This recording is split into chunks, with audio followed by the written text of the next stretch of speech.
Okay, this is your question. If happiness is a choice, why do so many people struggle to find it? Thank you so much for the question, ma'am. Ladies and gentlemen, I believe that happiness, while being happiness a choice, many people struggles to find it is because every individual and every individual has its own mindset. If you want to be happiness, if you want to find happiness, you can find happiness in a little things, even though one man can have a lot of fortune in life and lots of pleasures that the world provides. But if he is not willing to be happy, then he won't find happiness. Happiness depends on ourselves, and if you want it, you will find it in your own ways. Thank you very much.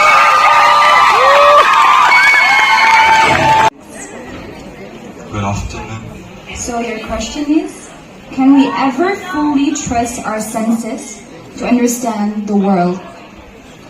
Thank you for the question. I think that our senses is not enough to fully understand the world, because we know the world is a big place, and through only senses without much thinking, I think that it's really hard to truly understand the world. Any citation?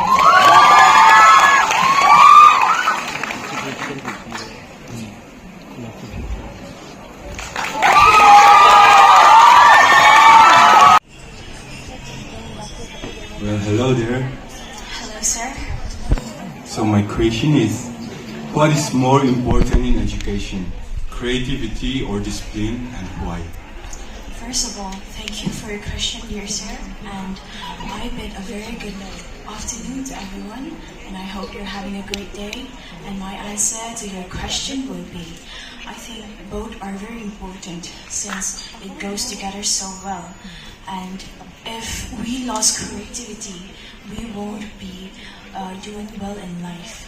And my answer to your question, dear sir, will be that it has to go both, since it is a very magical thing that once we have the chance to combine that, it is a great thing. And thank you for your question. Hello, How are you feeling? I'm feeling great. Great. Here's your question. What is more important, following your heart or your mind, and why? Thank you for the question, miss. I think in my opinion, heart,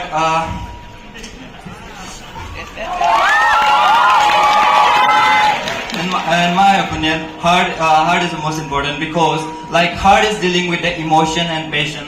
Because sometimes mind deals with the reason and logic. Because sometimes people are dealing with their mind, so they don't think about the other people, how they're gonna feel, and how like they're gonna affect their life. But if you deal with your heart, then it will, like, the person that you are dealing with might be feel grateful, and it will be helpful for them.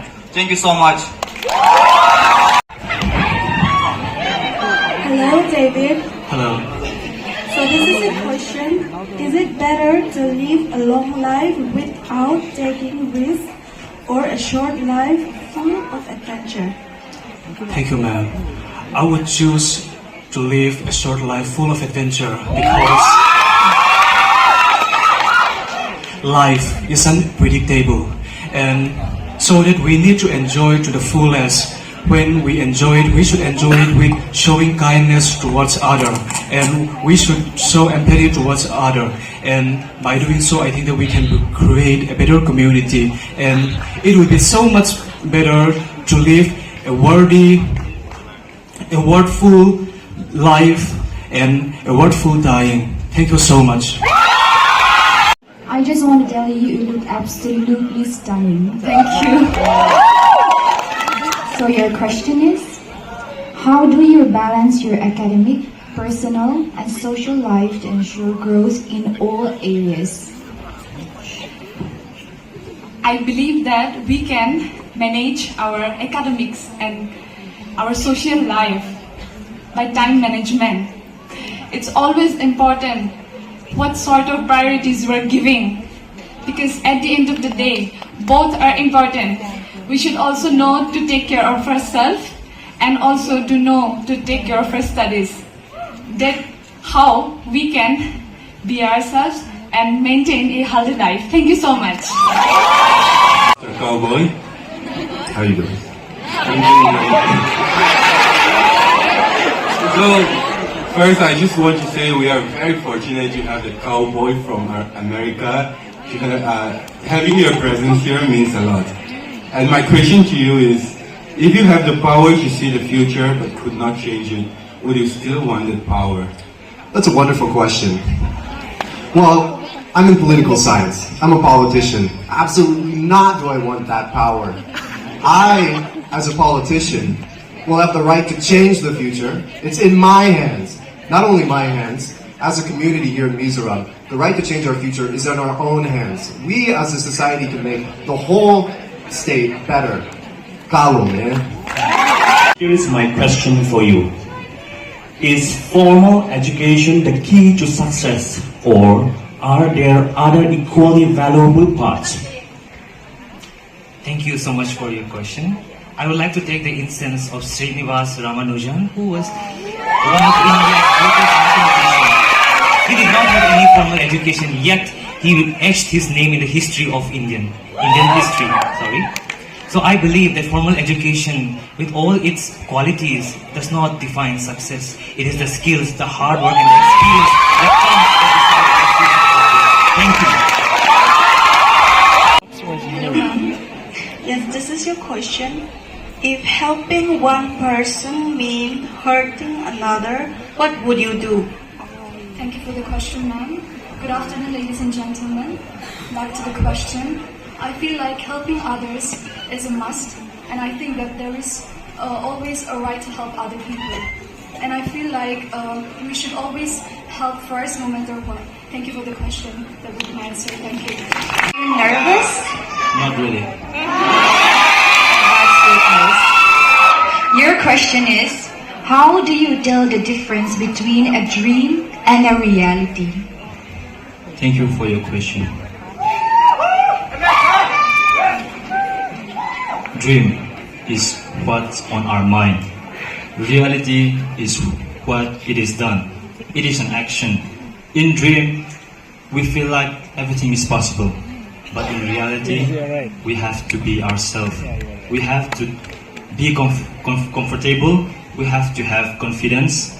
And in reality, you need to be the one that you want to be. Thank you. Hello, Are you excited? Of course I'm excited. Is your department here with you? English and Cultural Studies! So here's your question. Is there ever a wrong time to do a right thing, and why? Thank you for your question, ma'am. Yes, there are wrong time to do right thing.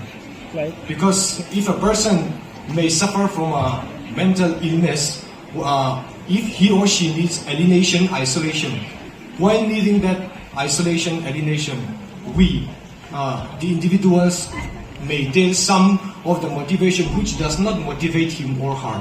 So it means that he or she doesn't need that motivation speech right now, because he or she is suffering from that mental illness. He or she want alienation, isolation, which heal him or her. So there might be a wrong thing to do that, a right thing. Very beautiful. Here is my question. Do you think access to quality education is a privilege or a right? Thank you for your question. I think education is a right for everyone, and access to quality education should not be only for those who have more than others, who are more rich.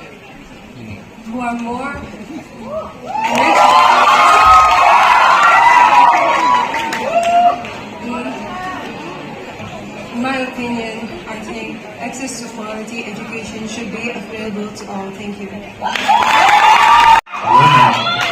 Mr. Jack Sparrow. Hello, ma'am. Okay, this is a question. What do you think is the most underrated human quality? Thank you so much, ma'am, for your question.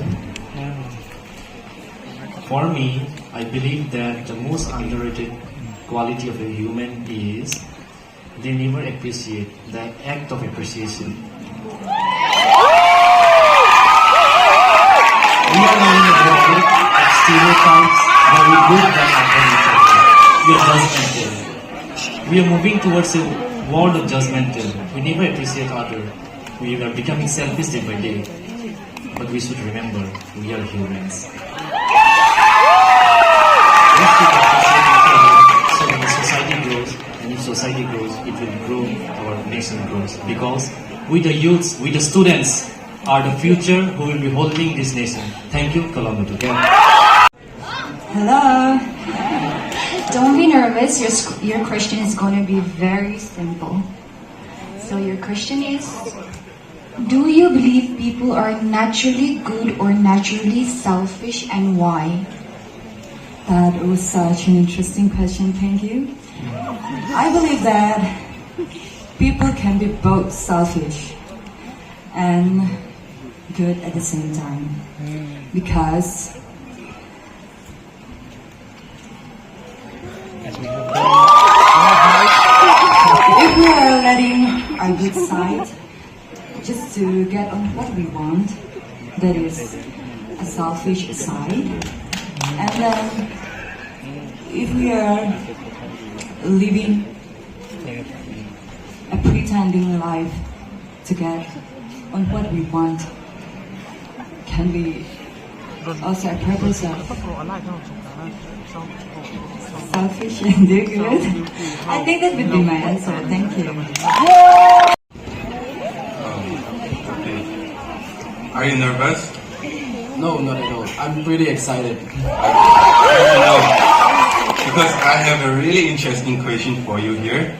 And my question is, what is one thing about the world today that the future generation will struggle to understand? Thank you for your question, sir. As for my answer, I believe that the future generations would look back to this period and be confused about why the wars today happen and the reasons that these wars happen. I believe that they would look back on it, and I believe that they would go, why did they fight over this when we could have shared it? Yes. And that's for my question. Thank you. Oh, good. We are so fun to watch. Thank you. Thank you so much. So here's your question. How can students be encouraged to take on leadership roles? Thank you for that question. My answer would would be, people do not become stronger when they are discouraged.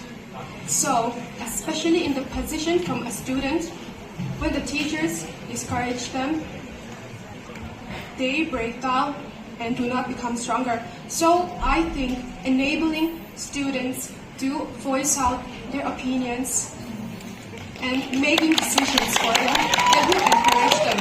Thank you. Good afternoon, sir. Here is what I would like to ask. What are your thoughts on the impact of technology on traditional teaching methods?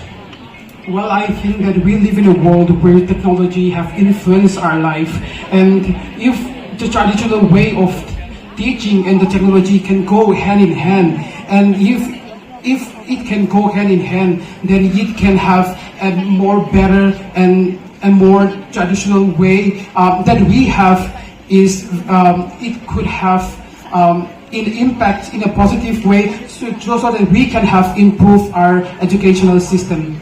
Thank you so much.